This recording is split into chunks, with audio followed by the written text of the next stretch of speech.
traveling is one of the best things to just really open up your your paradigms and your eyes to like different things.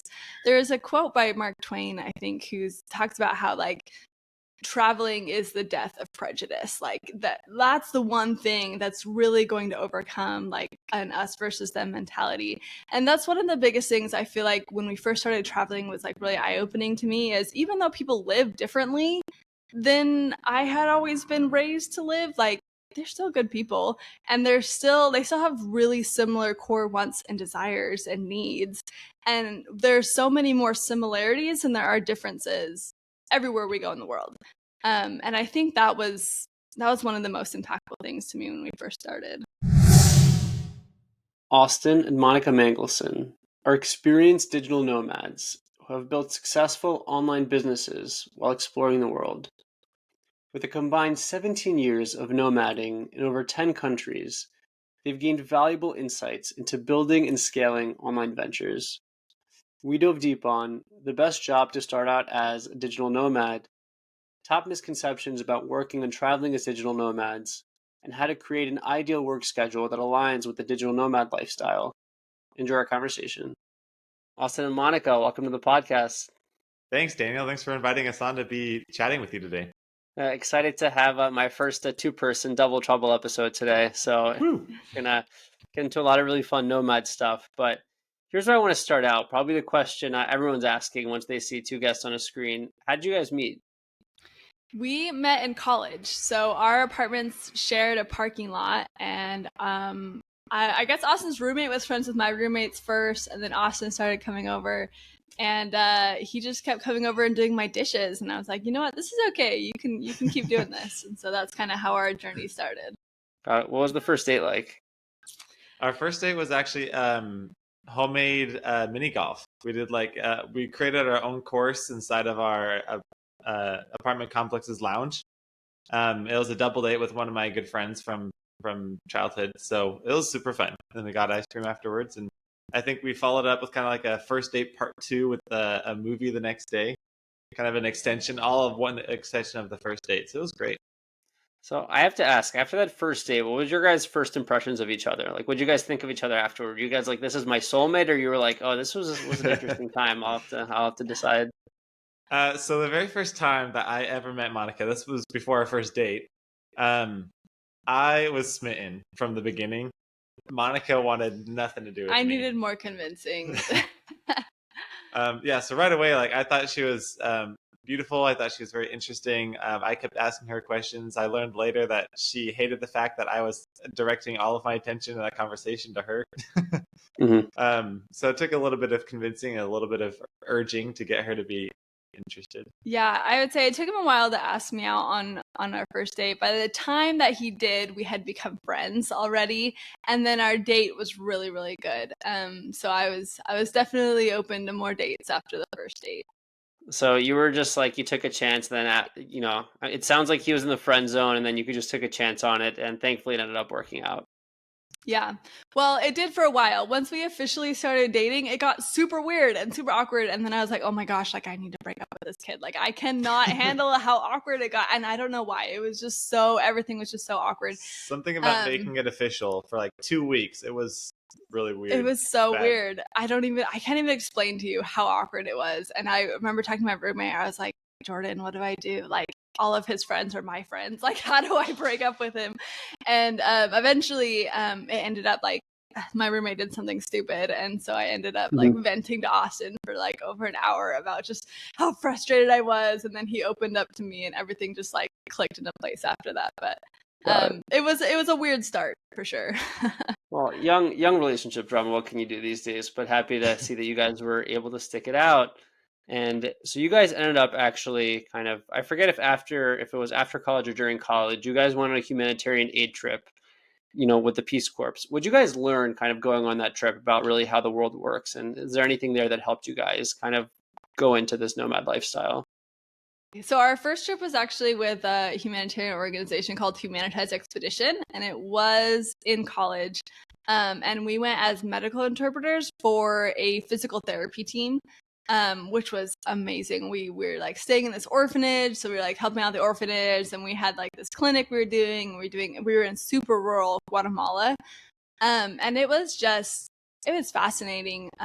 It wasn't our first trip. Both of us had been traveling and actually lived abroad before this trip, but this was our first trip that we traveled together. And I think my biggest takeaway was just learning so much about Austin. Just like seeing him in such a different light.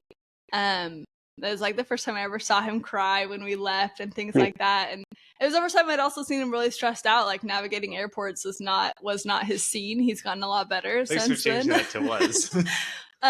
But we learned a lot about each other on that trip, I would say. Yeah.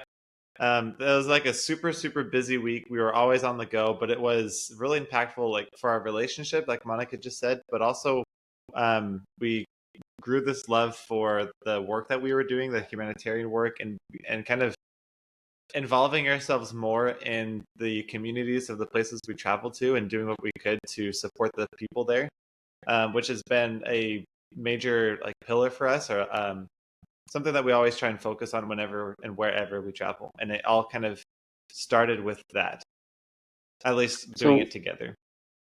As you guys were traveling in one of the first Peace Corps trip, what did you notice about how I don't want to call it the other side, but how other countries or kind of other people live across the world as compared to America? Yeah, traveling is one of the best things to just really open up your paradigms and your eyes to like different things. There's a quote by Mark Twain, I think, who talks about how like traveling is the death of prejudice. Like that's the one thing that's really going to overcome like an us versus them mentality. And that's one of the biggest things I feel like when we first started traveling was like really eye-opening to me, is even though people live differently than I had always been raised to live, like they're still good people, and they still have really similar core wants and desires and needs. And there's so many more similarities than there are differences everywhere we go in the world. And I think that was one of the most impactful things to me when we first started. Do you think that as you were traveling, I like how you spoke about how a lot of people have, similar wants and needs despite having maybe a different lifestyle or a little bit of a different quality of life. But do you find that there's kind of almost a universal language that's present when you're traveling and kind of meeting people from different backgrounds? Yeah, I think so. I think it's interesting. There's a lot that you can communicate without speaking the same language as somebody. And that's not just like body language, because that's a big part of it too, but just the way that you interact with people. Like if you're having a conversation with someone, you can pick up a lot about how they're feeling and what they're thinking, putting aside the actual words that they're saying. And you can tell, like you can still have a conversation of sorts with someone speaking two different languages. And I think it's really amazing to see that and interact with people and have that communication still happen, apart from the words that you're speaking. It's beautiful that you got that opportunity, and awesome, because I think there's a book that I read not too long ago called The Alchemist by Paulo Coelho. I'm not sure if you guys have heard of it or not, but I just read it last year, actually. Yeah, really, really good book. Definitely something I'd recommend people look into. But what I really liked is that it spoke about, even though I think his name was Santiago, like the main character he was going across his journey, and even though people were speaking different languages, he kind of learned to pick up on the universal vibe, which I think is important in business and in life. So really awesome that you got a chance to experience that. But as we mentioned, so you two are a nomad couple, like a lot of nomad couples out there. But going back to the start, when did you guys decide to become nomads? We kind of decided to become nomads on accident. We were victims of the pandemic, as most people, as I think a lot of people were, to be fair. But this is where our Peace Corps part comes into play. Is we, after college, we're like, oh, we just don't want to go to more school. We don't want to go work in an office. We just want to go explore for a little bit. So we ended up landing jobs in the Peace Corps. And so the Peace Corps, for people who don't know, is a 2-year commitment living abroad. It's a government agency that the U.S. has set up. So we sold everything. We sold our housing contract. We sold all of our stuff. We were like ready to go. And that's when COVID happened and everything got shut down. So we ended up moving to California and just kind of waiting for the Peace Corps to come back to us. And as we were waiting, we ended up waiting for a really long time, and all of our paperwork, everything expired. So we were going to have to start all over. And it's a crazy application process. So that was really discouraging. And that is when I was like, you know what? I cannot wait for someone to tell me I can live my life again. And so I looked up a bunch of different ways to make money online so we can travel. And I essentially created a PowerPoint presentation to convince Austin that this is what we need to do with our lives. And I'm very convincing, as you can see. So then we started building a business online, and we started immediately traveling the U.S. At the time, borders were still closed, so we couldn't leave the U.S. for a little bit. But essentially right away, we started traveling. And it wasn't until we had been doing it for probably a year to a year and a half that I was like, whoa, there's people out here who do this. There are digital nomads who are doing what we do. And it was just opened my mind and my eyes. I was like, there are people like us. And it took Austin a long time to be like, yeah, I'm a digital nomad too. It took him a long time to call himself a digital nomad. So I was kind of joked that I kind of sprung it on him. I was really sneaky about how we became digital nomads, but yeah. I tried to avoid the term for a while because there's kind of this, I don't know, I guess there's a stereotype or a stigma about digital nomads and being Instagram influencers, and kind of the personalities or the people who do that. Having not been in that world a whole lot, from the outside, I'm like, I don't want to be associated with that. That's not really my vibe. I don't like the stigma that there is around that. And so I didn't want to be called a digital nomad. And finally, I'm like, you know what?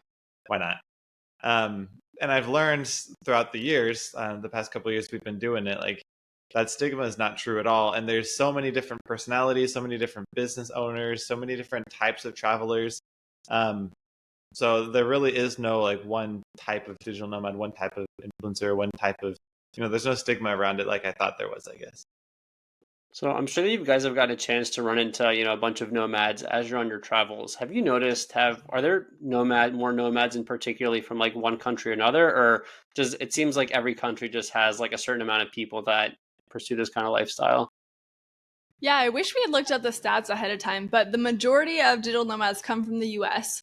And then I think Germany is the second biggest producer of digital nomads. But there are several other European countries that produce a lot as well. Definitely interesting to see the vibe that nomads, where you guys share that, but come from other countries. I'm sure it's a bit of a culture. I don't want to say culture shock, but you get to learn about other cultures and while you're doing that. So great to get that experience. So you guys mentioned an online business that you created to really start out, within that PowerPoint deck that you mentioned. What was that first online business? Yeah, we first started out as virtual assistants. So we did a lot of behind the scene works for other companies, which was brilliant because we got to just understand how businesses work in so many different facets and see what was working for people, what wasn't working for people, and just learn so much. So that's where we got our start. It ended up being a really strategic move that we did on accident, because we did get a big overview of the back end of business and how it functions, and like Monica said, what works and doesn't, which helped us as we continued growing our business. That knowledge was super helpful for us. So speaking of running that business, so when you're a VA, probably a lot of stuff is really time sensitive. So how are you able to be a VA for kind of a lot of, I'm assuming US based companies, right? Mm-hmm. Yeah. So how are you able to be a VA for US based companies while you were traveling? Because I'm sure there's a big time difference. How did you figure out that dynamic? Mm-hmm. Yeah. So luckily when we were getting started, well, luckily or not, when we were first working as virtual assistants was still kind of the tail end of the pandemic. So at the time, a lot of our traveling was done within the United States. So time zones in that regard worked out super well. We did do a couple of travels to Latin America. We went to Guatemala. We were in Mexico for a little bit, in Canada. So all of those time zones also lined up pretty easily with the clients that we had at the time. We did do a trip, was it last year? The year before, to Southeast Asia. 21. By that time, our business had pivoted a little bit, and we were a little bit more flexible. But there were definitely some challenges trying to line up a time zone that's completely opposite of most of our clients from the States. So part of the reason why we came back to the Western side of the world, and we know a lot of people who do super late nights to do that. we don't love doing that. So as much as we can, we try and travel in areas where that time zone lineup is a little bit easier. Well, and we've really been intentional about how we set up our business so that we're not on calls every day. We have one call day a week that we, are on calls where we need good internet. Sounds great. Yeah. So we've been really intentional about how we set up our business. So a lot of the work we can do is behind the scenes where we don't have to be lined up with our clients. So when you were like working as VAs, did those companies know that you weren't based in the US, or kind of was that something that you guys tried to navigate around? I don't think anyone ever asked. It never came up. Yeah, no one ever asked us about it. So that's the right way of looking. As long as you get the stuff done, you get the stuff done. But great that you're able to work in with that dynamic. So, you've been nomads for quite a while now and have, run a few businesses and are really big people in the nomad space and try to offer people ways to live the nomad lifestyle and kind of really coach people up on that. Speaking about the other side of it, what are some parts about being a nomad that most people or kind of the average person may not know about? That's a good question. I would say, what did the average person not know about? Okay, I think the biggest thing is that being a nomad does not mean you can sit on the beach and drink water from coconuts all day long. As much as I would love that to be the case, digital nomads are some of the hardest working people I know because they've gotten a taste of this freedom and they will not let go. And so a lot of us out here are working 40-hour weeks, and we're building businesses, we're business owners, we're employees, we're people who work really hard and then also play really hard. So I feel like there's a really big misconception that a lot of us just like to take advantage of, daddy's money, or like go sit on the beach and drink coconuts and like take pictures of ourselves in our bikinis, and that's really not the vibe at all. There's a really popular book called The 4-Hour Workweek. I actually haven't read it yet. Monica has. But from that book, maybe not from that book, but around that same topic of conversation, there's this idea that you can, work 4 hours a week, basically reduce the time you're working, spend your entire week, your entire month traveling or just hanging out, and then just do as little work as possible. But that's definitely not the case, especially if you are an entrepreneurial digital nomad and you're running your own business. There's so much work that goes into that, into the offer creation and the marketing and the communities that you're building with your business. And so there's a lot of hands-on work that goes into it that I feel like maybe sometimes people don't fully understand or anticipate as they're getting into it. So I'm sure you mentioned entrepreneurship. I'm sure you guys have run into some interesting entrepreneurs out there. What's been the craziest business idea, the craziest adventure you've heard of, as you've been on your nomad journey?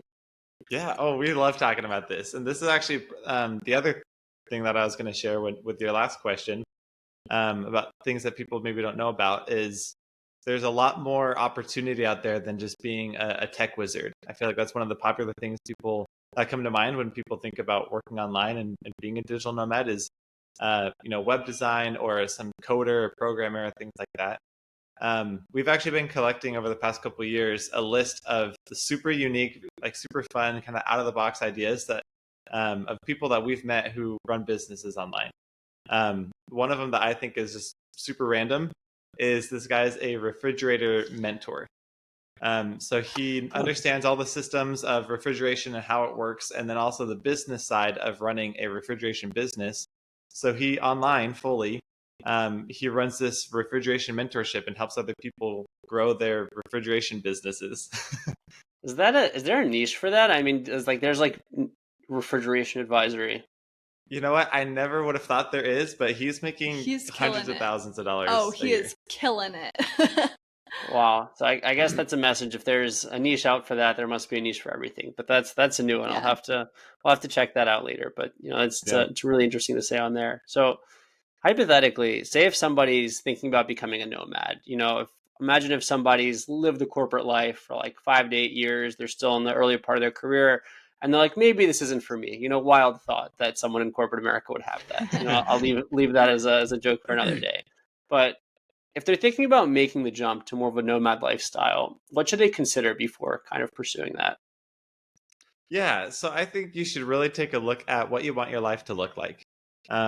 You don't have to go, I mean, you can, if you want to, go all in and quit your corporate job and start traveling full time and either find a job or start up a business. But I think it's important to take some time and really think about how you want it to look like. Do you want to be working full time? Are you leaving your job because you want to be working part time? Do you want to be an employee and just have the freedom to travel, or are you interested in, like, do you have some business idea that you want to start up, and are you interested in entrepreneurship and business ownership? And I think taking all that into consideration is really going to change the next steps that you would take. So getting clear on what you want your future to look like and how you want to organize your work life and the other parts of your life, I guess, your personal life and your family life. I think that's all really important to consider. And I do think the entrepreneur route versus the employee route are pretty different. So if you have some, like if you want to go the business ownership route, which I feel like a lot of people do, there's a lot of challenges that come with it, but there's a lot of unique freedoms that I think come with that as well. I would take some time to figure out, like, what are the skills that you have? Look at the work that you've been doing in your corporate job. Look at the jobs you've held in the past, the things people tell you you're good at, and kind of pool all that together and start ideating some things that you could offer people that they would need. And so just putting all that together and trying to create some offer, some service that there's a need for, that you can do, that you can provide with your experience, with your background, and start piecing that together as a business idea. So say, for example, if someone's thinking about doing this nomad lifestyle, what's the first destination? I don't know why I can't speak English today. This happens sometimes. Hosts get their tongue tied up. So for everyone listening out there, it's life for you. But if someone is thinking about, becoming a nomad, what's the first destination someone should go to really get a vibe of what this lifestyle could be like? Or is there a favorite first destination that you think would be a great place to start out? There's so many factors that go into like picking a destination, and that's one of my favorite things about being a nomad. It's just the level of like self-awareness and intentionality you have to have when it comes to like deciding where you're gonna live. For me, I think Thailand is a beautiful first destination. It is really, really inexpensive. So as you're building a business, as you're getting your feet underneath you, it's a really good place to continue to build your business. There is a big hub of other nomads. It's always super fun to be around like-minded people who are living a similar lifestyle as you. The food is outrageously good. It is so delicious, and there's so many fun things to do. And you can go find a beach, you can go find the mountains, you can go hiking. There's so many good places to be a nomad in Thailand. So if I had to pick one, it would probably be Thailand. What's your favorite food in Thailand? Oh my gosh, how do you pick? It was all so good. And to be honest, half the time I didn't even know what I was eating. But if I had to pick one that I could eat every single day, it'd be khao soi, which is a dish up in the north. And it's like a coconut curry noodle soup. Oh my gosh, it's so good. I was going to really recommend the same thing. It was delicious. Yeah, I'm a very big pad Thai fan. So if I'm ever fortunate enough to visit, I'll probably just munch on those handmade noodles. But so good. So back to being a nomad, and we spoke about some of the businesses that you started, and I appreciate you bringing up the refrigeration business because I think that's really niche and really interesting, and kind of goes to show that maybe there's an audience for whatever interests you have out there. But say if someone isn't sure the kind of job they want to pursue, I know Austin mentioned earlier about really looking at yourself and the kind of skill sets that you want to have. But are there any specific jobs that you think best align with the nomad lifestyle? Ooh, this is another hard question. Or do you think it's more kind of what you make of it as opposed to the job that you have? Yeah, I really do. I obviously am a really big advocate of like entrepreneurship because you can set up your life differently than if you're working for a company. Normally you have set hours when you're working for a company. Whereas like Austin and I travel in the middle of the week sometimes because we have our own company, we can set up our own hours. So other than that, like that side of things, remote work versus entrepreneurship, it's really what you make of it. And I think it's so important to find something you actually enjoy doing. Because working from home is hard. Working from home when you're in incredible places is incredibly hard sometimes. And so if you find a job that you actually enjoy, it makes that a little bit easier. I do think I'm a little bit biased because we had a great experience with it. Being a virtual assistant is a really good stepping stone into online business, into digital nomading, because there will always be a need for it. And if you are getting started, like you want to start your own business, being a virtual assistant, like it happened with us, gives you such a great background and broad scope of all the different possibilities and the things that you need to know and to learn to run a successful business. So if you are going into business for the first time, I think that's a great place to start because of the things I just said. And there's always going to be people who can use that service. I will say just a little caveat off of that. I have met very few super rich virtual assistants. So it's not like the most lucrative thing that you can start out as, but it's such a good way to like have a little sampling of all, like, we did so many things as virtual assistants, from like email management, funnel setup, to like social media management. Like we dipped our toes in so many different like aspects of business that you could take any one of those things. Like, let's say I was like, man, I love social media management and that was my thing, and video editing like was a part of that. I could niche down and make that a super profitable business, but you don't know until you go out and try these things. So it is a really good way to start making money right away, to try a lot of things and to just experiment and see what you end up liking. It's an excellent stepping stone. So speaking about a few of those things that you did as a VA, and I'm sure you got to see, the lay of the land and all the different functions. Have you noticed, were any of those functions kind of more profitable than other ones, or, one should really start out with a few of them and to get their toes wet? Yeah, I would say there's definitely like layers of profitability when it comes to virtual assistant tasks. I would say the really basic ones are like admin, email management kind of stuff, where those are going to be like the less lucrative. But then you can niche down into, like, anytime you niche down, it's going to be, a stepping stone to raise your prices and to make more money. So if you really wanted to niche down into like email marketing, and you got really good at putting together email campaigns, setting up freebies, building that funnel, you can charge a lot more than just email management. Some of the most profitable ones, I mean, again, it depends on how you do it and who you are working with. There's so much variability to how you run your business.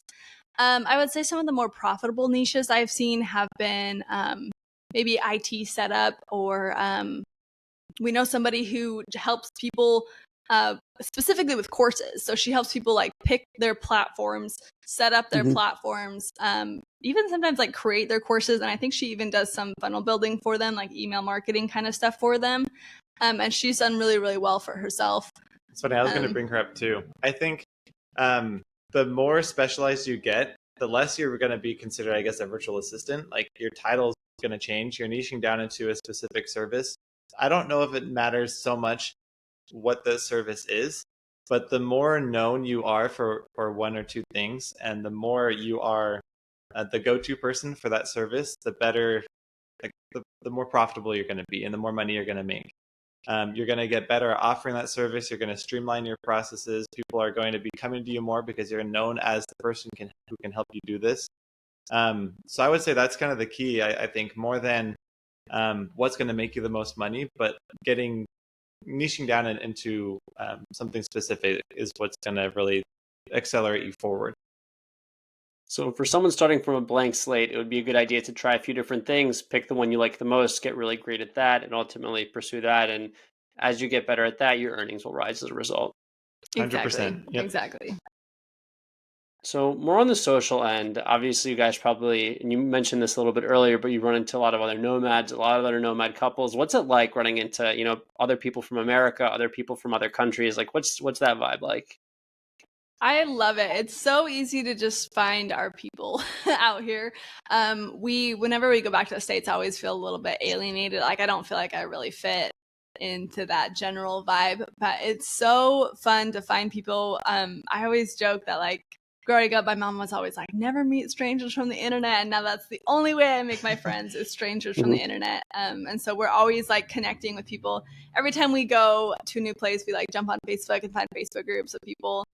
We find local events to visit. We try to make friends with the locals as much as possible and like live in local areas. So we have friends who become family from all over the world. And it is one of the most rewarding parts of being a digital nomad. It's also been super fun being in these other countries. We create an easy way to invite people that we know from back home in the States to come visit us. We have a lot of friends and family who want to travel, but they haven't either made it a priority, haven't had the opportunity. And us being outside the country and living in these different places has been an easy foot in the door, I guess, for them to come visit. And so it's been a chance, it's given us a chance to help spread our love for travel and our passion for what we do, and to give other people an opportunity to explore what they love and experience the amazing things that these other countries have to offer. And then it's just fun to meet these people. Like, we just had my parents come visit last weekend. A week or two before that, we had some friends we met from a business mastermind that we were in, a business group. And they were traveling, and so they came down here to Lima, and we spent a couple days with them. It's just super fun to kind of spread that around, and to help create the opportunity for other people to do something that they enjoy. So speaking about, broadly on the nomad experience and your guys' experience, what's your craziest travel story to date? Craziest travel story. Do we have crazy travel stories? I was just wondering that. Let me think about that. I don't know. I feel like our travel experiences have been pretty I don't know, maybe because we're doing it all the time, it doesn't feel as outlandish. I don't know. We're gonna have to think about that one. Or as a better way, what have been kind of your favorite countries to visit? That is an easier question, but still a hard question to answer. Mm-hmm. I would definitely say Guatemala. We have been there so many times, and we truly, truly have people I consider family from Guatemala there, and it's always just so special to go back and visit. I absolutely adore Peru, where we're at right now. This is my second time being here. I moved here right after high school, and so I have a lot of really good friends that I met 10 years ago. It's so fun to come back and see them all again. And we have friends who have taken us to the jungle here and remote parts where most people don't end up, and that's been really fun. And then of course Thailand those are probably my top 3. So it's fun. We talk about this all the time, and we have the same top countries for the same reasons. I mean, Monica had mentioned earlier all the things that we love about Thailand. Peru for us, it just has a very the vibe, the energy of Peru just really matches kind of our lifestyle, our travel style. There's a huge diversity of things to do here in Peru, and landscapes and cultures and activities. And so we love being in a place where we have so many options of things to explore. But it's also a little bit at the same time, while there's so many different activities to do and so many different adventures to go on in Peru, it's also a little bit more laid back. So that definitely kind of fits our style a little bit. Great to see that you guys have the same travel destinations. Always love seeing that with a couple. So thinking kind of retrospecting here, you've been doing this for a while, as I mentioned. What do you wish you knew about the nomad lifestyle on day one that you know now? I would. Do you have something come to mind? Yeah, I wish I just knew how accessible it was. I mean, we talk all the time about how great our start was with becoming virtual assistants, but when I was researching, I literally couldn't find anything. It was be an influencer or be a virtual assistant. So we're okay, I guess we're gonna be virtual assistants.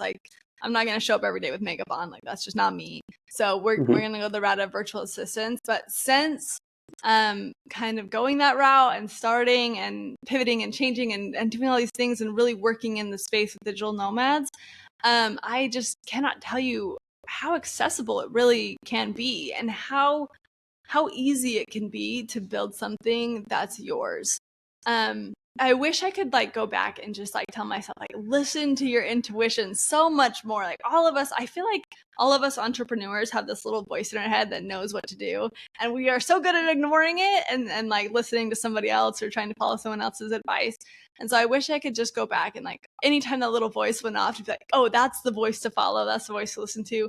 We've always kind of ended back. It's funny because we always kind of loop back around to the same things, and I'm man, this is the voice I heard when we were first thinking about starting a business. This is the direction I wanted to go, and I ignored it and went in a completely opposite direction.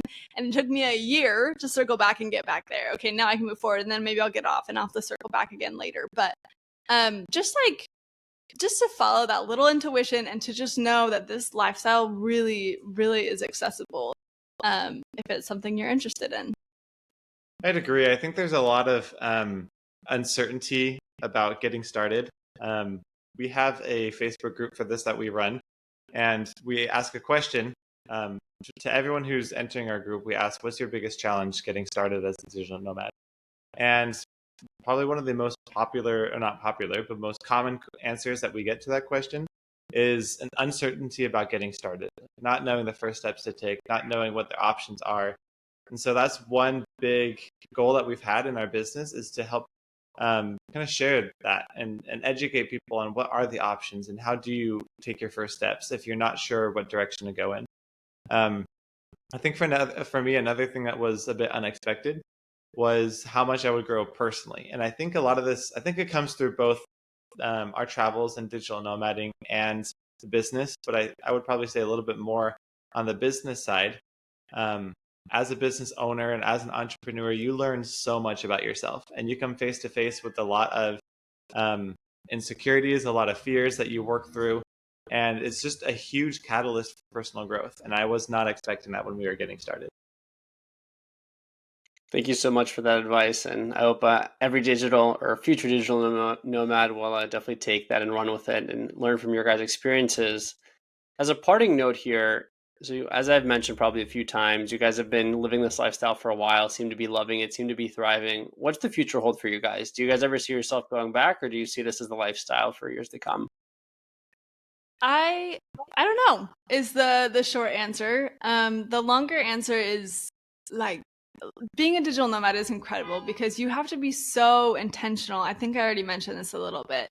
And so every time we make a move, we stop and we think, okay, what do we need right now? Like, what is going to be the thing that supports us, supports our business the most? And then we can act on that. We can move. We can, maybe we need to be around the hustle and bustle of a city where there's tons of innovation and new ideas going around, or maybe we need to be in a quieter place where we can like implement. We can really do some deep work, and we can set up our environment really intentionally to support the place that we're at in our lives, in our businesses. So the short answer is, I don't know. I don't know what the future holds. I don't know what we're going to need in the future. I do think for me, I could do this my whole life. At least that's how I feel right now. I know for Austin, he has craved a little bit more of a home base where maybe we set up in Spain or somewhere where they have a digital nomad visa and we could stay a little bit longer. And then maybe we travel from there and come back and have more of a home base. But truthfully, we don't know. We don't know what the future holds for us. Well, we'll be along for the ride, and we'll be interested to see where that goes. But Austin and Monica, excited to have you guys as my first, I'll call it double trouble episode in a good way. But thanks so much for sharing all that nomad advice, and thanks so much for coming on the show. Of course. Thank you so much for having us. Thank you, Daniel. Thank you for listening to my conversation with Austin and Monica Mangelson. If you enjoyed the episode, rate the show on Spotify, drop a comment on YouTube, and subscribe.